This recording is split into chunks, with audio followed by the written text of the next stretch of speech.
Penny Jake, the tribe has spoken. Fuck you, Kevin. Aw, fuck you too, sweetie.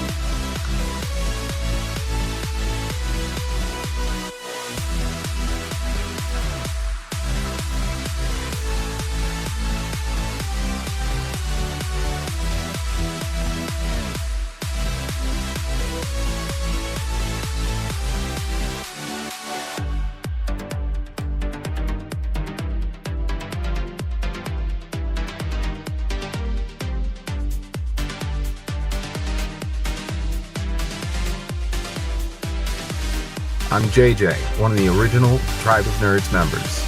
You can catch me on Marvel, Pokemon, and other gaming podcasts. What up? It's Josh, resident superhero nerd, but I also dabble in the occasional super villain as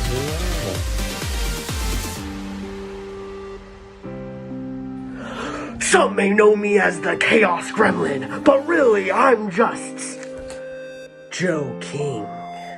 Pikachu, use Volt Tackle! Good job, Pikachu!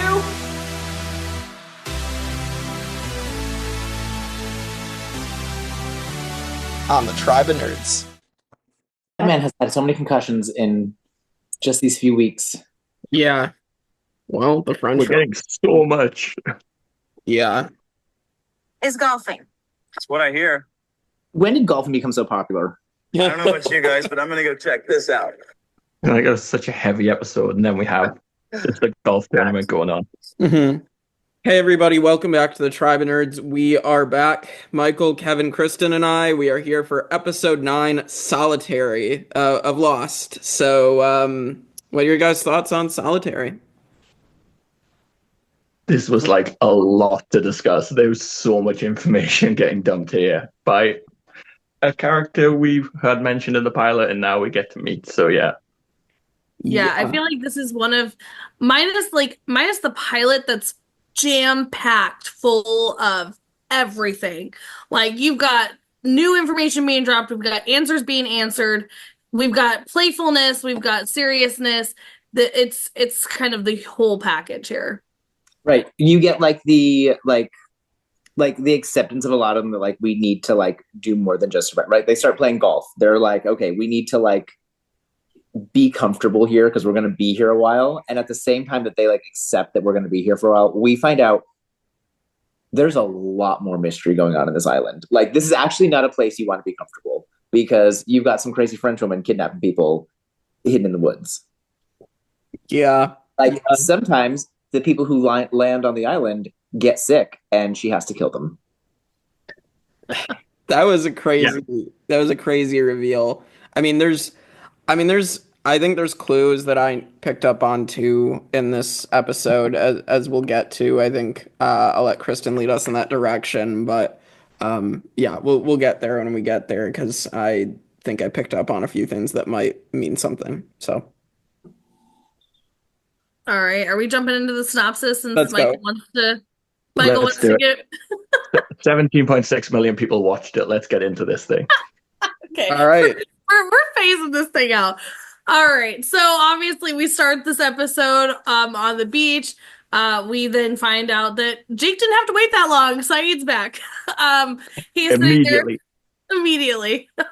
I love that at the end of our last recap, you're like, maybe in a couple episodes he'll like venture back in. Nope. Literally the next episode. Totally fine. So yeah, we do see him sitting on the beach. He is looking at these pictures that we know that Claire had brought to him that she had found when she was doing her their farewell to the passengers that did not make it. She was going through the thing, so she had brought that to Sayid, so that's why he has those pictures of this woman. We don't really know the story yet. And then all of a sudden he pans over and we see this mysterious cable in the sand. He again goes and pulls this up. Sees that it goes into the ocean, but also sees that it goes into the jungle.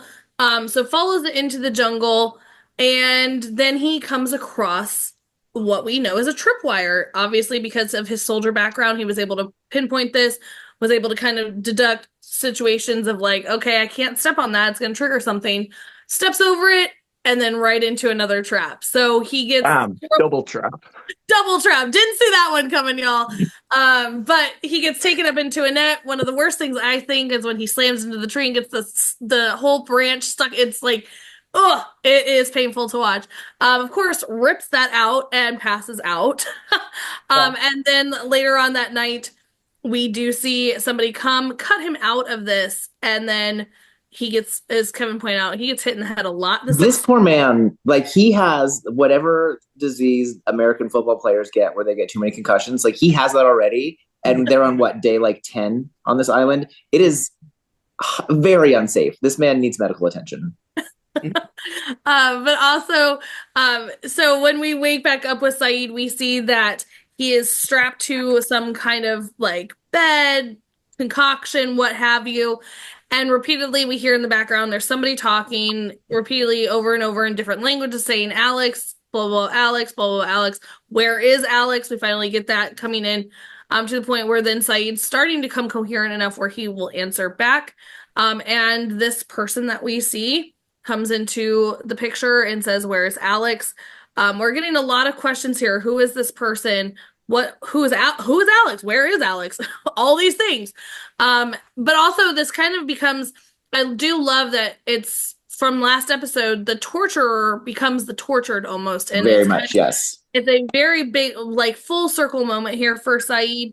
Of course, we do get into his past a little bit of him in the Republican Guard. We get that first flashback. We see him, you know, talking to this person, beating them, like, you're going to tell me about this information. Oh, how about this? We hear the person throw up because obviously it's a very serious thing with the Republican Guard and the torture. Yeah. And that's where I'm going to stop us on our first section here. So, Jake, start us off because, I mean, that's a lot of information. That's only a few minutes into this episode. So, Jake, walk us through where your head is at when obviously Sayid's back. We're getting a little bit of his backstory. We're seeing this random person talking about Alex. What were your thoughts going through here? So I noticed when he picks up the cable and like it's going into the ocean and the jungle and like, okay, there's obviously more going on with the island. You know, I thought, okay, this kind of leads into like this is an experiment or something. That's what I kind of thought might be leading, sort of. And then when Sayid was captured and like I didn't know what to think. I didn't know if it was like some sort of like government thing, like they have some sort of outpost on the island. That's what I thought at first. And then like as soon as this woman starts speaking French, okay, they're pulling back the French woman that's been there for 16 years. So like that I like that it came full circle. I was shocked that it happened this early though, as I told you guys. Because I thought that'd be something that maybe would be closer to like at least the end of season 1 or further into the series, but it's coming back this quickly. So I found that interesting and interested to learn more about this woman as we find out her name later on. But yeah, Kevin, Michael, anything on this early, very like short but jam-packed moments? I just remember being so like, what's the word? I don't even know the word, like enamored, just like, what is that cable? Mm-hmm. Yeah. Like, because like from the beginning of the episode, like, what is that cable? Like that is clearly like modern technology. Yeah. Like, where is that going? From where to where? Like, what is going on here? Like I said, I was already thinking when Locke got, or no, when I forget. No, okay. When Sayid gets hit, I was thinking, oh, there's someone else on the island. Like there's got to be other characters here that we don't know yet. So like to see that already and like not just like seemingly not just like shipwrecked people who like Danielle, who we meet, is like that, but like Danielle didn't lay that wire because that wire is like a big giant cable that goes out into the ocean. So right. Like, yeah. My mind was blown the whole time. Just like What is happening? And did I miss it? I didn't think it was confirmed that, or I don't think it was said that she was the one who had hit Sayid earlier. I thought that was still a mystery, but No, that wasn't confirmed. Okay. No. I just wanted to make sure. Yeah. I didn't miss that. So that's still up in the air. Your theory is still quite possible. Yes. But yeah, like, and like, also, I want to take a moment to just appreciate the representation happening in 2004, because 9/11 happened in 2001, and the US was not very hospitable to like any sort of like Middle Eastern type of person. So to have like, and I like someone from the Republican Guard as like a main character in the show with like redeeming qualities is like good on you, Lost. Good on you. Yeah. Like the protagonist of your episode. Yeah. So yeah, I love that. Michael, what were your thoughts watching? Yeah, The Wire. I think like the Wire and the French woman and everything she says is that this was a huge episode. I remember like when it first came out of being like, oh my god, like what is being discovered here? There's so many new questions. We get some answers as to who the French woman is, but the Wire on the beach, I remember being obsessed with, same as Kevin. It's like, what the hell is this thing? Because yeah, it goes off into the jungle, but this thing also goes all the way into the ocean. Like, what's connected to the ocean? Yeah. So yeah, like we get answers, but so many more questions from those answers that like right. Yeah, I mean, like I said, like this is kind of the lost journey that we're all going to continue on, is that they're going to give us little, like, they're going to be like, sure, now you get to know who the French woman is. We're going to bring her in.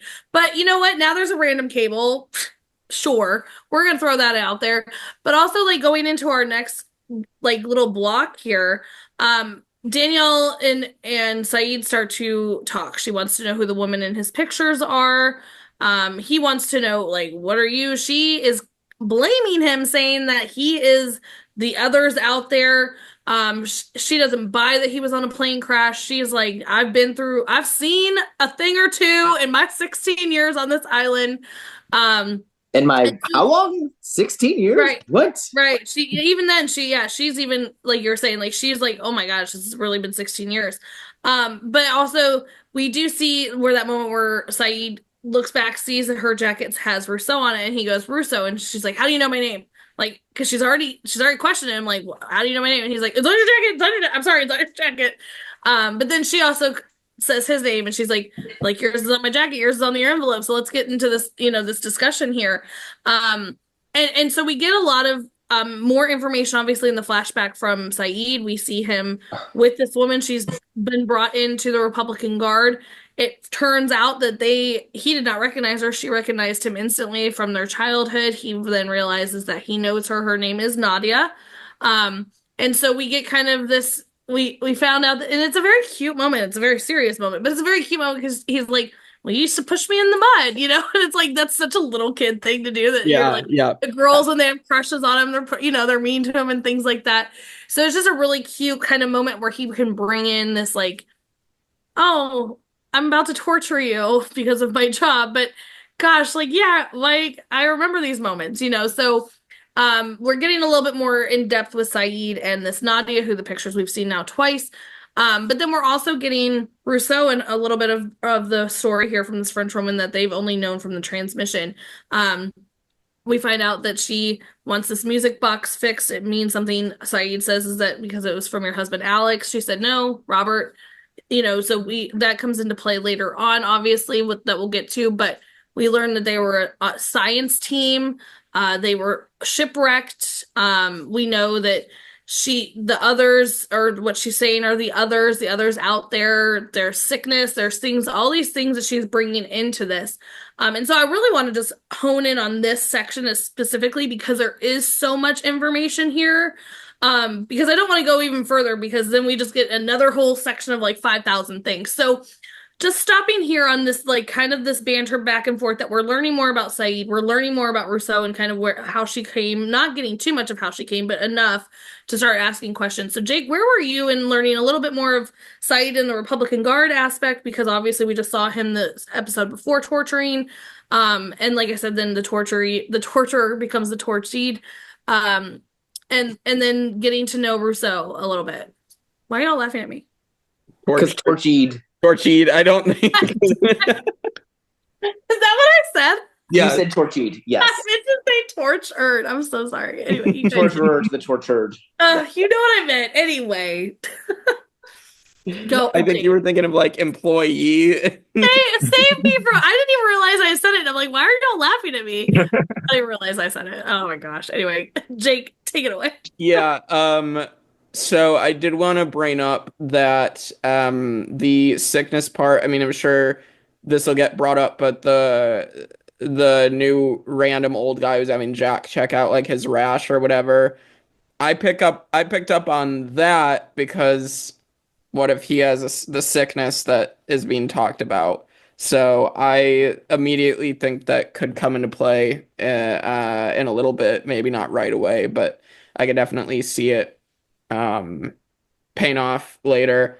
Otherwise, yeah, I mean, it was cool seeing Sayid's backstory, the whole last episode that we saw of his experience doing this for a living with the Republican Guard. You know, that was coming into play there, and now we get to see him do it for his job, and you know, bringing this relationship from back home, because we've been seeing these relationships that these characters have had with someone in their life. You know, Jack had his dad, and Sawyer had the family, and you know, we've been seeing it. Charlie had his brother. Like, we've had someone has these relationships in their lives that have either like sent them down a wrong path or like sent them to this flight, so to this island. So I thought that was interesting. And then Danielle getting the information from her about getting shipwrecked. Obviously, it's just enough to know, like, okay, how did you get here? So we also get while you're on the rash guy, it's such a minor point, but we'll probably not get back to it. I think I mentioned in like the first episode as well, when you were talking about maybe new characters being introduced, that like there's 46 other people. So I do think it's quite cool that they like introduce a couple of little side characters with the rash guy and the guy that was helping. I was getting to that. They were going to be my next section. It's like so we I didn't know if we there cover it because it was so minor, but yeah, it's nice that they kind of drip feed them in like that. Yeah. But on also during that little interrogation, we have Sayid say to Rousseau that these batteries aren't strong enough for this the transmission that you've been putting out, and she said it's transmitting from somewhere else, but the others have that now. And so this whole thing of who are these people? Do you have any theories? Is she just crazy? Is there people out there? I'm assuming there's other people out there at this point. I'm still not ruling out that the government isn't placed somewhere. We still don't know what's going on with that cable. So like, there could definitely be more people on this island that are testing these people and whatnot. So like, that's kind of where my mind goes. Yeah. I mean, sorry, Kevin. I don't mean like but she does say to Sayid, like, yeah, it's controlled by the others. Like, she's convinced that Sayid is not. One, yeah. She's like, this plane crash. You're lying to me. Quit lying to me. Lies. She keeps bringing that up. Kevin, sorry. Go ahead. I mean, yeah, no, I remember like when I was watching it, like they do a good job of like, okay, so now like she's saying that there's other people, but she's saying in a way where like you don't fully know, right? Like. Are there other people? Like, are there the other people who are on your ship who you say, you know, like you say got sick, but did they really get sick? Like because she's crazy, right? Like, we don't really know what part of what she's saying to believe, what not to believe. Yeah. So like, I remember leaving this episode thinking like, okay, so there's probably someone else on the island. Like not 100%, but I'm like, okay, I already thought there was, so there probably is. There's probably, right? Like, like they make you question yourself. Yeah, because she's not like the most reliable storyteller. But I think I know this. It's a very fun show to think about and try to figure out. Yeah. So I mean, I'm gonna come back to Danielle Rousseau here in a second. Very complicated character. But and she does, Sayid does say to your guys' point, he's like, "Have you seen these other people?" She's like, "No, I hear them. They whisper." And so he's like, "You've been along way too long, like girlfriend. Like you are cray cray on a whole nother level." But we're gonna come back to her and Sayid's story in a second because you guys did bring up this that we do see out of nowhere. We see this random person that gets thrown in. He's talking about his rash, and Jack's treating, and Hurley's there. You see Sun, she's kind of doing whatever she's doing now with the doctor after the eucalyptus thing. And he's just like, "What is this?" And he's like, "Due to times, like it's brought on by heat and stress. You need to chill out. Like, what is your deal? Like, go away." Hurley's like, "Bro, bedside manner, you've lost it in these couple days that we've been on the island here, so you need to like rein it back in." To which Jack's like, "I don't have time to treat hypochondria. Like, I don't have time for this." And Hurley's just like, "Dude, like, what are we gonna do? All we have to do is worry at this point. So of course this rash is now like something that's gonna kill me 2 seconds from now." To which Jack is like, "You know what? Like, no, like this, we have too much going on. We're trying to survive." He brings this up, like, we're trying to survive here. And Hurley again is like, "That's it. Like, but we can't just have only that." Of course, that's when we see that Locke comes in. He has now a hunting buddy, which we were introduced to Ethan, so he's now another new character, like Sullivan, or aka Rash Guy, that we were introduced to, and they bring him a bunch of bags. And they're like, "Hey, go through this stuff we found in the jungle." And Hurley starts to go through it. We see him pull out this like very Hawaiian-esque shirt. I think that I choose to believe that they throw in a little bits of Hawaii in there sometimes. Obviously they're on an island they shot in Hawaii, so right. I like that they kind of throw in. We'll see those things, little bits in there. It is very tongue in cheek that they're golfing on Hawaii because that's like a popular like. Yes, so I love that they do kind of throw in those things sometimes just to kind of like, thank you Hawaii for this, for this filming site. But yeah, but then all of a sudden he opens another bag and he's like, "Oh," like it's kind of a reaction, like, "What did he find? What did he find?" And so at the caves too, now we see Michael. He's got to read. He's doing something. He's thinking. Walt's like, "Can we go to the beach? Like, I'm bored." Typical 10-year-old. Like, what do we do? And he's like any parent, use your imagination. Go build a fort. So fair for both of them. Leave me alone. And so we kind of see this again, this father-son thing that's going back and forth, if you will, that we already know that Michael got Walt recently, and so they haven't been father-son very long, so it's kind of just to see this, which we're gonna play off here as I continue. But then we see Hurley come in. He's like, "I need this. Oh, I need this." Like we're like, "Hurley, what's going on?" And he's like, "I don't have time, dude. I'm doing something. I don't have time." Where everybody else, Charlie comes in and says, "Hurley's going off about something. We need to go check it out." We see Jack and Michael go, "Okay." Michael's, of course, what he was planning on doing was making a shower system. And we find out he was an artist, among other things. But they go, and one of my favorite parts is we find out it's a golf course. We get them playing a little bit. But I love the moment with Hurley and Charlie down there, like, ooh, it's like one of my favorite things. It's just so cute and playful, especially in, like I mentioned earlier, a very serious episode. Michael, you had mentioned it when we were watching it. But of course, then we get like some more people involved, people on the beach. Shannon, of course, tanning, and her and Boone. I have to throw her out there, Michael, because I know how much you love her, so I had to bring her up. But with that, the golf course has become this kind of more central thing for the oceanic, like, people, the flight people, to do. They need something to do. Hurley has now made this golf course. It's fun. And really there's not much to harp on this moment, except for it's just kind of the comic relief, like Michael had mentioned in this very serious episode. Is there anything else that you guys want to bring up? I mean, obviously I know my boy Sawyer, he came in, it was an awkward thing. What did you guys think about this moment of like brought in? I'm kind of lumping all of the golf scenes together, so if you guys want to branch out more, because it wasn't the main focus, because I want to get back to Danielle, but if there's something you guys really want to pull out of these, go for it.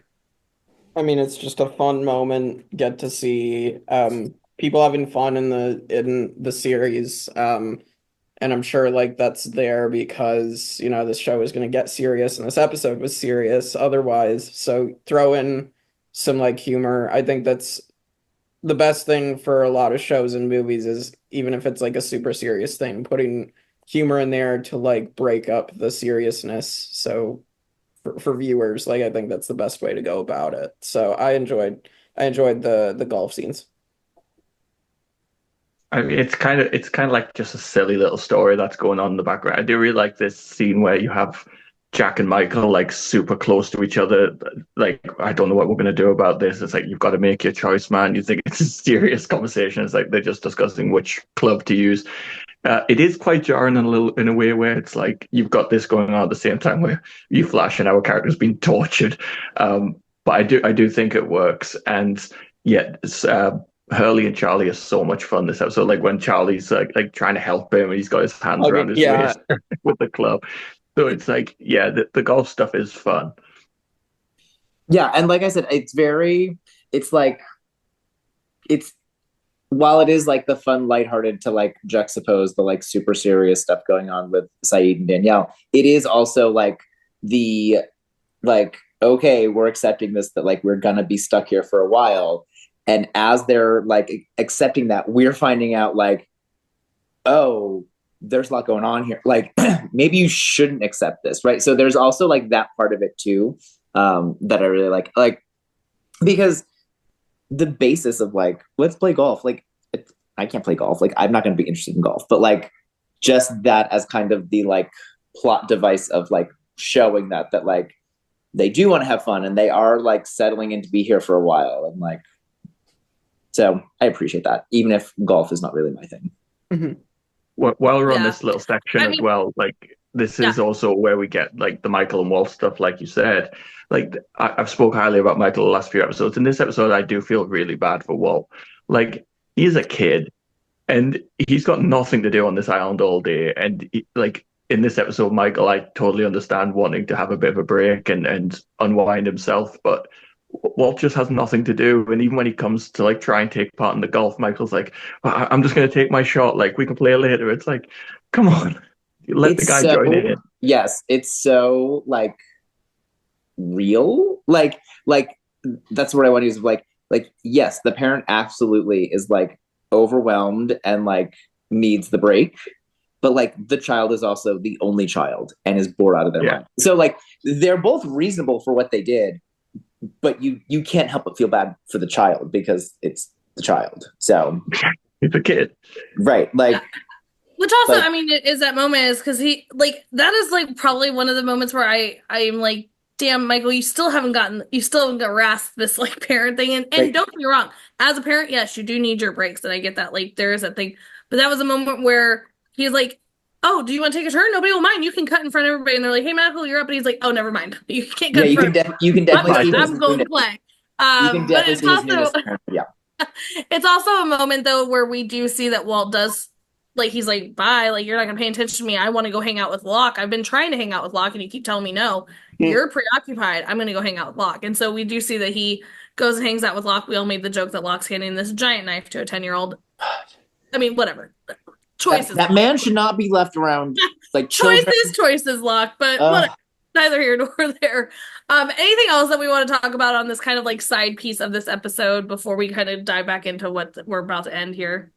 No, just again on the Shannon train. I feel like I'm also alone on the Locke train, so I will defend him a little bit. It's kind of like in like The Walking Dead, they have a similar dilemma where like there's a kid in that show that is, you know, in this world where there's monsters on this island, there's, you know, it is dangerous. I think being handy with that, being able to defend himself would be good for Walt. And I think, you know, at least he's not just treating him like a kid, and he's actually trying to talk to him as a human being, which no one else is doing with Walt. Go, Kevin. So Michael's trying so hard to like spin this. And Kevin's like, no, ma'am, no, sir. No, okay, so like a couple of key differences here. So like number one, and when that happened in The Walking Dead, that had been going on for like months, years. We're now a couple of days in the island? That's number one. Number two, this is a group of children in The Walking Dead where like we had to teach like children how to survive in this new world. This is a couple of days and it's one kid. Like you've got plenty of adults who can do this. You do not need to be handing the knife to a child. especially not your own child, and especially not a child like the person who's doing that in The Walking Dead is the person that they all decided would be the teacher. Like, this is not a person, this parent did not give you permission to be doing this. So no, Locke gets no credit for this. Locke sucks. He should be nowhere near a child. Like, he should be like 100 yards away from school at all times. Yeah, I'm gonna go in between you both here because I definitely am not on the Locke train at all. But also, like, in this moment, I do feel with Michael that, like, I mean, now would I've given a giant knife to a 10-year-old? Probably not. But obviously, he's seeking attention. He needs that attention as any kid would.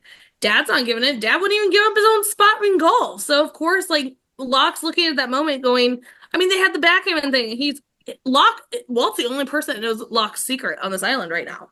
You know what I mean? So they've already had this bonding moment. So this is like the moment where I just feel like he saw what Walt needed in that moment again, like what he saw when Jack needed that moment, what Charlie needed. Does he go about them in the right ways? Definitely not. What does Walt need in that moment? Walt needs attention. Walt needs to have kid-like fun, not playing golf, but like a fun thing for a kid to do. Like, all the adults get to have fun. He wants to have fun. He did not say, "Hey, teach me how to kill a boar. Hey, give me a 10-inch He just handed him a knife. Hand me a 10-inch knife so we can go hunting together." He was like, "Hey, I'm bored." And he was like, "Hey, you know what's a good cure to being bored? Knives." Oh my god. That's not okay. All right. Before we get off on another like 5-hour tangent of you saying F you Locks, Michael, do you want to finish this up before I get to this main thing? I would just like to say I don't know if Walt does know Locke's secret. I think he had that conversation with him and he told me a miracle happened. A miracle happened to him, correct. I'm not sure if he knows about Locke formerly being in the wheelchair. I don't. Maybe he did tell him, but I don't know if that's. I don't know if he knows. But also he has not told anybody else that a miracle has happened to him. Is what I. Yeah, but you are correct. That, like, we don't know that he has actually told Walt I was in a wheelchair. But yeah, so nurture Walt instead of giving him knives. Anyway. All right, I'm done. I'm done with him. We're moving on. Are you on my side, Jake? On what? Handing a knife to a child? No. Yeah. Oh. No, I'm not. I'm not for handing weapons to children. No. Thank you for being so. Jake was so blunt about that. He's like, no. Jake's like, no. Yeah. I love it. Okay. Like I said, I get what he's attempting to do, but Locke is never making the correct choices on how to do these things. One day I'll be on the same page as you guys. One day. We can only hope. I mean, we could, like, fingers crossed here. All right. Getting back into how we're going to kind of end up on this episode. And we see that Sawyer, she obviously sedates him so that she can move him from the bed. What'd I say? You said Sawyer. It's Sayid. Oh, I'm so sorry. It's just in my self-conscious. I just love that man. Sorry on the brain. All the time. Sayid, we see Rousseau sedate Sayid to get him over there because he says he's going to fix this music box. It obviously means a lot to her. She's been sitting here alone for 16 plus years. And with that, they start talking more. He wants to know more about these others. That's where we brought up earlier where she was like, I hear them. And he was like, okay, you're a cray-cray lady. So as he finishes up the music box, you see this kind of very soft side of Rousseau that comes out, that she's just almost like a kid, like getting their, favorite toy again. Obviously there's a lot of memories with her and Robert. And then all of a sudden we hear, and she's like, if we're lucky, it's one of the bears. And so she takes terrifying statement. Yeah. I mean, I love that that's the moment. If we're lucky, it's one of the bears. Like, right. Polar bears are terrifying. Yeah. Really? Yeah. But also she's like one of the bears. Like, we already know they killed a polar bear. She's like, it's one of the bears. Okay. How many bears are on the island? I have questions. But with that, she grabs her gun. She takes off, but what we did see, and I don't know, Jake, I'm assuming you saw it because it was kind of obvious, but if you're like paying attention to other things, he did keep the screwdriver that he was using to fix the music box in his hand. And so as she takes off, obviously she leaves him alone in this bunker. We later see that he is undoing his cuffs and things. He's gotten up, he's freed himself. He starts grabbing things from around her bunker. He's grabbed some maps. He's grabbed some other papers. He's grabbing a rifle that she left behind. And he also takes off out of the bunker. He starts to head back to camp, obviously. And lo and behold, runs into Rousseau in the jungle. And so with that, they kind of have a standoff. we get again a little bit more of going back to Sayid's backstory. Nadia was supposed to be executed. They had now formed a bond. We had heard that he had had plenty of time. We knew it was a couple weeks. Then the guy said he had months for her to talk. They were trying to get some information about a bombing out of her. She was not talking, and so they've now decided they're going to send a message and they're going to execute this woman. Sayid, of course, childhood friend. They've spent months together now, bonding and rebonding, forming those. That he decides he's going to come up with a plan to get her out. So he's taking her out to be executed. He dismisses the other guards, says he's got it from here, tells her it's time to go get out in the supply truck. Because also he did tell Rousseau earlier in the thing, because she asked about Nadia, and he said, I'm the reason she died. So we're starting to see this moment, like, okay, is this the buildup of where we're going to find this out? We do see that she takes her pictures out, starts writing. He's like, go, what are you doing? Like, what are you doing? First of all, Nadia, what are you doing? Like, this is not the time. The time is to book it into that truck. Like, what are you doing? Yeah. But Sayid's, his superior comes out, and he's like, Sayid, what you doing? And they're like, sitting there like, cookies in the hand, or they're like, cookie jar. This isn't what it looks like. Like, what else is there? But obviously he goes to yell for the guards. Sayid shoots him. She's like, okay, now you have to come with me. Forget the desertion, forget all that. And he's like, no, okay, here's a new plan. You've shot me, you've escaped.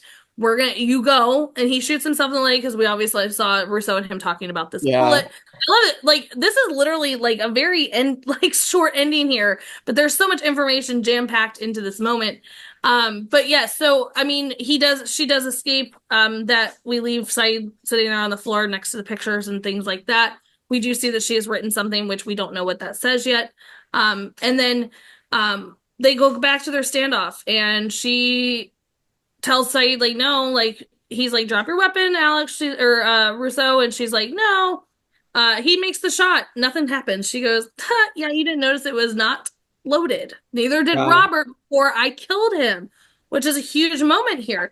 So now he's realized she's done all of this killing. She's talking about the sickness. She's talking about all of these things. I'm wrapping this up as quickly as I possibly can, because I know that we're going to have so much to talk about here. But basically, she does let him go. He says, who is Alex? She said, Alex was my child. She takes off. Sayid is heading back to camp, and it's dark, and we're starting to hear whispers, and that is the end of the episode here. So yeah, I kind of threw all of that together for that one final block, but where do we want to kick off in this kind of information? Because again, here's the thing about this episode, you guys, is we're talking just in that first beginning part that I did, that was only like, what, 5-7 minutes in, and that could have easily been 2 episodes worth of information there. So what are your guys' thoughts on kind of how this episode finalized? I mean, it's interesting. It makes sense when like Danielle Russo is going to do things like, remove the pin from the gun, because she's been doing this for like 16 years out here. Of course, she's going to be smart enough to make sure nobody else can, get the advantage in the situation. So I liked that kind of, and I think I knew, like, when she was talking about Alex, that'd be like her kid or something. Like, I knew that was probably where the direction it was going. I mean, it's either going to be someone you were in love with or a kid. Like, that's pretty much the 2 directions it can go. And so that made sense to me. So, and then Sayid's backstory, yeah, that was crazy. I mean, the fact it's kind of like a Scream thing where, like, you're gonna make yourself wounded, so, like, you're gonna look like someone else did it. And so, like, the way he's gonna make it look like she just escaped and shot both his superior and him, like, I thought that was pretty genius. And he was able to save her life, supposedly, if she, made it out. But I thought it was really cool. So yeah, again, like we talked about in the last episode of Sawyer not having closure, we get that again with Sayid. Like, he doesn't have closure. He doesn't know what the hell happened to her after that moment. He's saying he's holding on to hope that maybe she got out, but maybe she didn't. So, that's another big, like, question mark in his life that he's still got up in the air. So yeah, I love that each episode is kind of linked in those kind of ways. Yeah. Kevin? I think it's really interesting to think about. She's talking about the other people in her group got sick, and she had to kill Robert, but she seems like the one who's sick. But then she's talking about hearing the whispers. But then we can be pretty confident because we've been following Sayid. Sayid is not sick, but Sayid hears the whisper. Like, it's very much like a circle of like, I don't know what to believe. I don't know what's going on. So this was very much a like edge of your seat. What is going on? Which is a great episode. And like that ending, that was one of the endings where like back in the day, there was no next episode. You're either watching it live or you're watching the DVR. Yeah. And like it's the end of the recording. You're like, no, I need more. I know, that's what I said right after it ended too. I'm like, that's it. You're like, I know. Jake's like, of course that's where they ended. Yeah. Imagine having to wait a week in between this stuff, but yes.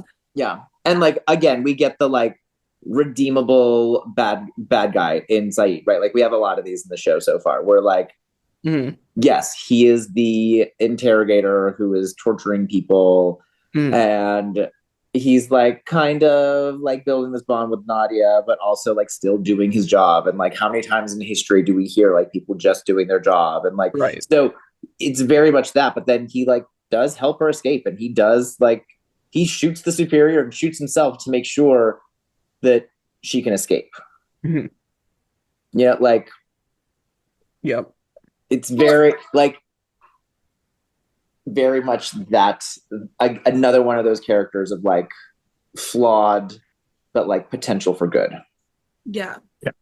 Well, and I also want to mention too, going back to these final moments between him and Rousseau, I mean, their entire thing has been like, tell me about Nadia. He wants to know about Alex.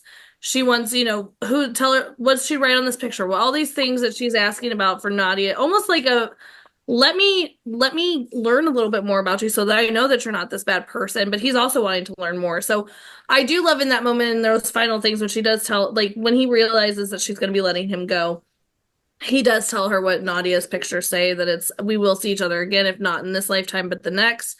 And then he is finally able to go, but who is Alex? And that's when she gives up, Alex was my child, and walks away. So I think that was just a beautiful like moment for them, that they spent this entire episode kind of like, man, like, I don't trust you, and I don't trust, who are you? Like, you're a random French woman. And there was just so much, but it was a beautiful moment that they could finally come together to give each other what they truly were wanting to know. Like, granted, I'm sure she still has a million questions. I'm sure he still has a million questions. But it was like, those were the main points that they were focusing on to try and figure out things about each other. And they were able to give that to each other in the end. I think that was really beautiful. I also think it's interesting that like what he says about Nadia is what convinces her that he is not sick like the others. Yeah. But still not willing to go with it. It's like she still resolves herself to being alone. I feel so bad for Danielle in this. Like, imagine being like the moment with the music box. Like, imagine finally hearing that again after all those years. And you don't even know how many years it's been. You just know it's been a long time, and then you find a clue. Yeah, I mentioned it in the episode, but like, shout out to the late great Mira Furlong, who played Danielle, who passed away relatively recently. It's like, she gives such a good performance here, where I genuinely believe she's crazy. Yeah. In the best ways. Yes, of course. Yeah. Well, I mean, that's it for the recap. Jake, let's walk us through our characters and our rankings here. I'm interested to see on this episode where everybody lies. So.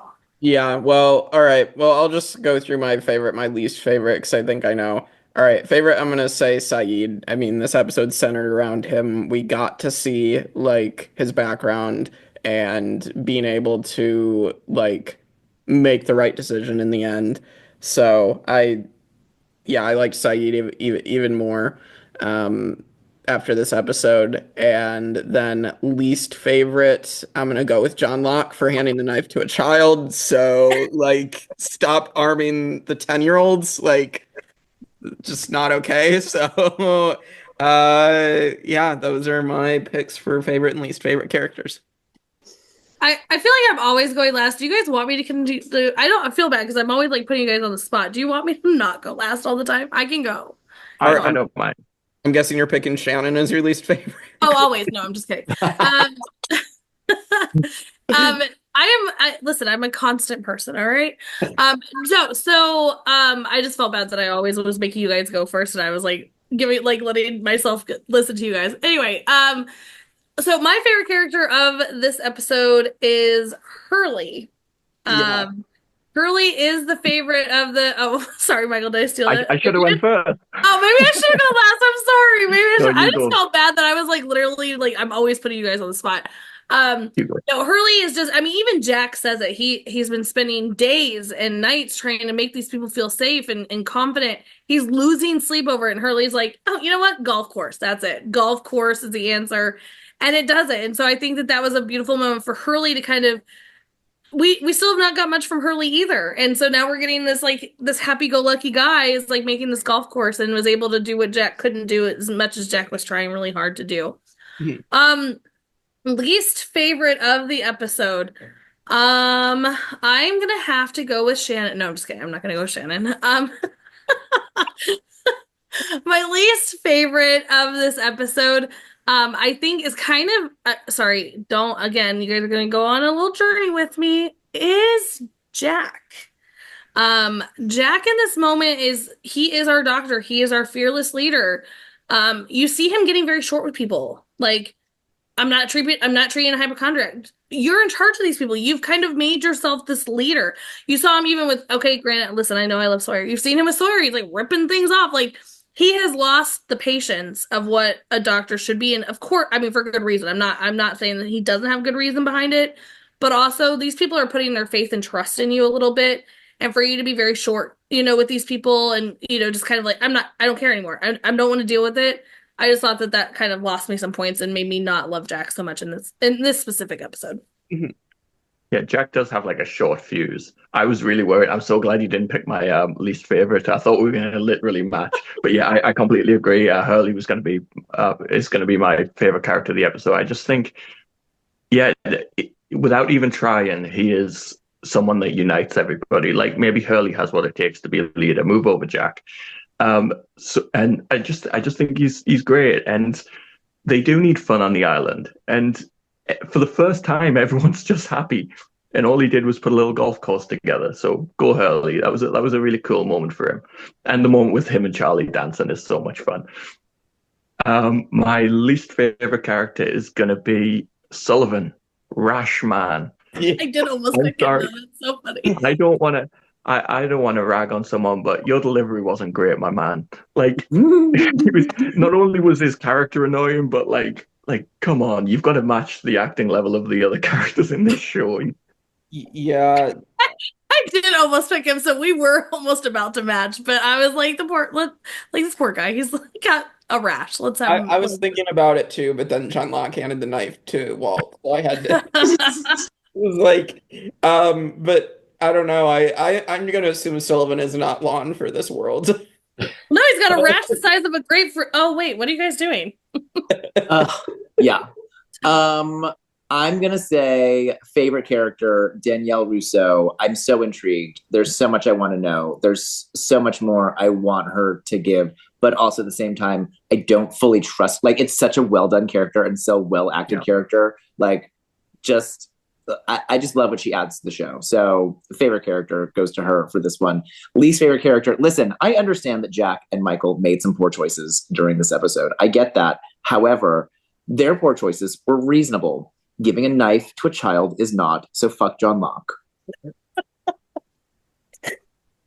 Right? Like, Jack getting frustrated because like everyone's coming to him with everything. Like I have this rash that won't go away, and it's based on you being a hypochondriac. I'm over telling you this every day, right? That's reasonable. I get being frustrated. Like Michael's trying to invent showers on an island with streams, right? Like, he's just like trying to take care of everyone. He needs a break. Mm-hmm. He doesn't know how to like entertain this child he just met 2 weeks ago. Like, okay, listen, you didn't do a great job, but like it's reasonably so. John Locke. At no point in any of your training or thought process or walkabouts Did anyone ever tell you you should give a giant knife to a child? In fact, I'm pretty sure they told you not to do that. So your choice is unreasonable, and you get worst character of the episode. I think that is your punishment. Look, it's because Sawyer is my favorite of all time, and I hate Shannon of all time. This is gonna be Kevin's thing. It's gonna be the FU lock every time. Yeah, it's literally like every episode he's gonna go on a rant about John Locke. Listen, John Locke got my favorite character for White Rabbit. Listen, if he does a good job, I will give him a good job. Giving a knife to a child is not a good job. Oh gosh. All right. Where's the ranking at here, Jake? Where are you ranking Solitary? Yeah. You want me to give you a run through of the list? Yeah, let's go do that. So at the minute we have Walkabout number 1, The Pilot Part 1 and 2 at number 2, Confidence Man at number 3, House of the Rising Sun number 4, White Rabbit number 5, Tabula Rasa number 6, and The Moth at number 7. Okay. So I'm trying to think about this. I would probably say 4 or 5. I feel like this is a pretty solid episode. A lot gets paid off. So like it was good. I feel like, and like I enjoyed like the golf scene and stuff. So like this is a lot. So it's like a fun episode and a serious episode all in one. I do think like I enjoyed a little more of like how put together like the pilot was, and like some of the other like higher up episodes. What was it? I'm sorry, I'm trying to like House of the Rising Sun and Walkabout and Confidence Man. Yeah, Confidence Man. I thought that those were maybe put together better. So I'd probably say number 5 for me. But it's still a good episode. A lot happened and a lot that is meaningful. So I am 100% right there with Jake. Like I was literally thinking, I'm like under House of Rising, under Confidence Man, but that is yes, right there where I feel like it's a little bit above White Rabbit because White Rabbit did start bringing in some questions for us, but this gave you like tons of it. It gave you questions, it gave you answers, it gave you fun, it gave you serious, it gave you backstories. Like it created a lot in this episode. But again, House of Rising Sun and Confidence Man, obviously Pilot and Walkabout we've already talked about, but those two, I just feel like we got so much depth in those that this one, 100% agree with Jake. That's exactly what I was thinking. I think it's like a solid top 5. I personally think Confidence Man and House of the Rising Sun were better, and then obviously you've got the top 2 at the top. But I was thinking about that. I always love White Rabbit, so I'm always trying to push it, but I've given up. So I'll put it above White Rabbit. I think because I'm so into the mystery of the island, I would even have this high. I would have this like top 3, like just because like we get so much information about like what else is going on this island, but also so many more questions about it. So I would even put it. I mean, obviously, if you're all agreeing that it's going at number 5, and that's fine. But like, I would personally put it. I might even. Would I put it above the pilot? I don't know. It's so like I love the mystery of the island so much that like it's really high for me. I think for me, because it's giving like a teaser of the mystery of the island, but because it introduces so many questions, that's why it went down for me. Like I feel like House of the Rising Sun, Confidence Man, it's giving us those answers as to why Sun and Jin, it's the answers of why Sawyer.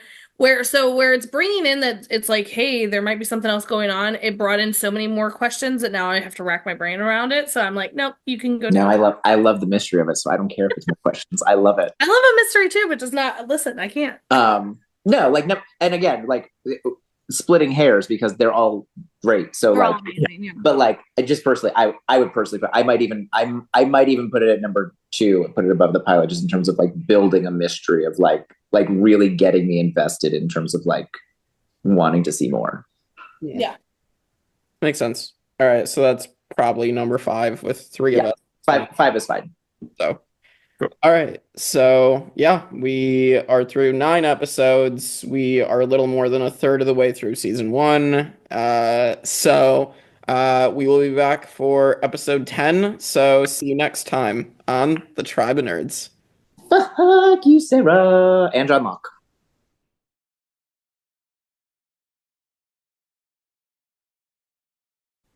All right, hello everyone. You're back here with Tribe of Nerds after Jake for our spoiler section on Lost, episode 9, Solitary. If you have not watched it or you are not familiar with the show, get out. Go, go, go. Time to go. We're giving you extra time. We're counting you down. Move it. All right, you're out of luck. Here we go. Here we go is the moment of the hour. Solitary has so much information and so many things that we can spoil. We already discussed, because there's going to be so many other opportunities for us to do this, that we're going to kind of give you guys a little bit, because we know we're going to be spoiling a lot more later. So Kevin, your hand's raised, kick us off. No, there's just so much. It's so, like, what do you, like, from the cable, like, right, let's just start there. From the very beginning. From the beginning. The cable, obviously, it does what it does, but we know for very future on, it leads to the Looking Glass. So right now. It goes to the Looking Glass, and then it goes into the island, and then like everything with Danielle too, of like how much, like, as crazy as she sounds, like how much of what she's saying is completely true. Right. Yeah. But also, going back to this character really quick, it's not only, like you mentioned, it goes in the ocean when we know the Looking Glass. It go like Sayid followed it to where he met up with Rousseau, but we also see it where it ends in the island as well. So the cable we're not done with the cable. So that will come back. Yeah, lots of times. So Michael, go for it. The other big thing I have, kind of stuff specific to this episode that is a huge thing, is this is the first time, and I was actually shocked when I saw him, because I didn't realize it was this episode that we see Ethan. So I think I was quite clever. So when we recorded the pilot episode, Jake was like, oh, I'm sure they'll introduce characters more. So I was like, oh yeah, they kind of drip feed them in. So you might get like random characters popping up. I also think it was really clever by the writers to also introduce Sullivan, the rash guy, at the same episode that they introduced Ethan, to kind of like, oh, maybe they're just showing us a few more guys. But yeah, we have our Scott and Steve in the last episode. So it just kind of, Scott and Steve. Oh, these are just like some background characters. Yeah. So obviously Ethan is like, because Ethan is, we all know, is much more. He's another. He's an other. But also, I mean, I too tried when we were doing the recap to be like, we see John Locke come in with his new hunting partner, Ethan, and then we had Sullivan, aka Ratchet, because I did want to not completely give it away that it was Ethan, but I wanted to, like, I didn't really hone it. I mean, I did say Scott and Steve in the last one, but I mean, like, I really honed in on Ethan and Sullivan here. But that's good. I mean, because that's coming up too. I mean, we're not too far off from Ethan turning into not so, like, next episode, I believe. That's the Claire episode, right? Is that the next episode? No. I think so. Is it the next episode? Yeah. He's gonna we literally, like, wow, okay, good on Lost to, like, randomly, like, just who cares about Ethan to the bigger. No, it can't. I think there's another one, but I think this is where it starts. Yeah, I think this is where it starts, because I mean, they end that episode on, like, somebody wasn't on the plane, whatever. We're gonna get into. Yeah, and that's when Ethan comes in and is like, hello. It's next episode, 100%. But also I was going to mention it in the main podcast, but I thought maybe it's like tease up that this actor's maybe more important, so I thought I would mention it in Jake. I will mention, I don't know if you guys know this, but the guy that plays Ethan, William Mapother, is Tom Cruise's brother. Oh. What? Yes. I can see it. I can actually see it. They do look very similar. Hold on. That's crazy. I'm IMDbing this right now. Yeah, you keep talking. It's like a. So I wasn't going to be like, Jake, guess what? Tom Cruise's brother is Ethan. And he'd be like, well, he's got to have some kind of important role. So I was just like, he's just some random extra. I'll mention it to him when we get to that point. Reveal. That's crazy. Well, and also, I mean, we're gonna dive in really way more into the whole Alex situation. We do know that Alex is not just Rousseau's child, but her daughter, who is also taken by the other. She did hint to that because she was telling Sayid that she thought he was another. She said, "You took Alex. Where's Alex?" That's a whole nother thing too. It's like all these little things that got mentioned in this episode and how big they turn into. It's I would just like to say on the podcast, taken by the greatest television character in the history of television, the great Benjamin Linus. Yeah, that somebody tried to ruin already before the series even started. He's not gonna know. It's fine. I'm just saying. If he figures it out, he's pulled off some like he's been spot on. So you definitely he gets introduced as Henry Gale. It's fine. Whatever. Don't ruin things. You almost ruined Locke. If you guys catch that, I was like, Kevin. I accidentally said Locke when I was talking about who hit Sayid, and then so I was like, let me pause for a minute and like fully reset. Got you. Like, oh my god. Sayid. I meant Sayid. Yeah. No. Fucking the others. This is like the introduction. That's why I love this episode so much. Yeah. It's the introduction to the island. This is where like the island opens up. This is no longer just the survivors on the beach or in the cave. This is like the beginning of so much more going on in the island. That's why I love it so much. Well, also like, I can't say all that. This part too that I want to pull into spoilers. We're obviously going to get into more of this, but the whispers become so key as well because obviously we know about the Ana Lucia thing. We got all these things are about to happen just because of whispers and the paranoia that the whispers set in. And so I love that that's like what Kevin's saying. They're bringing in, not only are they bringing in others, but they're giving you a lot, which we don't really know about. Obviously, my resident number thing, they bring up Rousseau's 16 years several times. That's part of the numbers. I didn't hear really any other ones this time. But I get so honed in now that it's no wonder that I didn't recognize these numbers beforehand. But that since I was the number person, I do hear the 16 several times. But yeah. Anything else there's a lot that we could do, but I know we're trying to save them for those episodes when they come out. But anything else that you feel like we should like tease on? I do like. I didn't realize it before, but Rousseau specifically says "my child," not "my daughter," right. Which like leaves Alex open to be anybody. Right. That's why, yeah. Which I do appreciate. But it's just like. I'm already like seeing Jin running up saying others. Oh my god, I know. But also, here's another thing I'll point out, and then Michael, I don't know if you have anything for us to finish up on, but when she cuts Sayid out of the netting, and she's walking up to him to like take him back to the bunker, she's very much dressed like an other. Very much. It's almost like, I know. Like looking back, like when we are starting to see the others, like when we see them on the raft and those things and how they were dressed, I know that like I was like, wait a minute, because Rousseau, we know in the finale that's coming up, Rousseau's coming to warn them that they're coming, whatever. But then when we're seeing how they're dressed, I remember when I was like, wait, is she another? And she set this whole thing up. Like I remember like kind of thinking these moments of like what a Henry Gale was gonna be. I was thinking it was her, you know what I mean? So it's definitely something with Rousseau. I don't know if you guys ever thought that, but yeah, with how she was dressed, and then once we see them and that's how they're dressed, I was like, girl. Yeah, for sure. I mean, I think it's a while before we really do feel like we can trust Rousseau. It's definitely contentious for a while. I mean, she's gonna steal a baby, right? She's not great, but she's. I understand her situation. I do have one. Sorry, carry on. Oh no, I was just gonna say, like with Ben's others, that's like a choice to dress like that too. So like, what are you doing, Rousseau? It is when they go out, it's their costume. Like right, exactly. Like exactly. They purposely look the way she looks, so it is very confusing at first. Yeah. Like, who is she? Who is she really? Right. All right, Michael. I feel like you're gonna give me something good. What do we got? My final thing, so the last couple of times I've watched Lost, one of the main things that I really look at is Hurley, because of how Hurley is ultimately going to end up at the end of the show. And I love seeing like early glimpses of Hurley actually having those qualities that would make a good leader. Hurley having leadership qualities and the type of leader he is. Yes.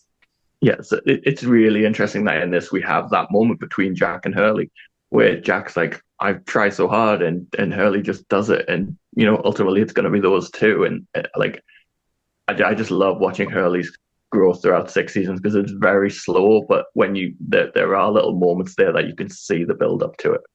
Yeah.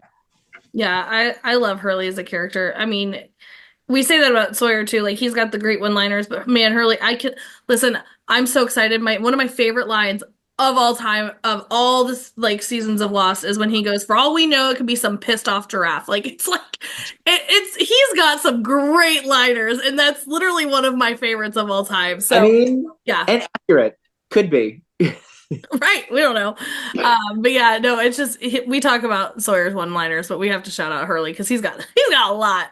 I mean, how many times we should like say how many times does he say "dude"? Like, dude, yeah, dude, drinking game. Yeah, right, exactly.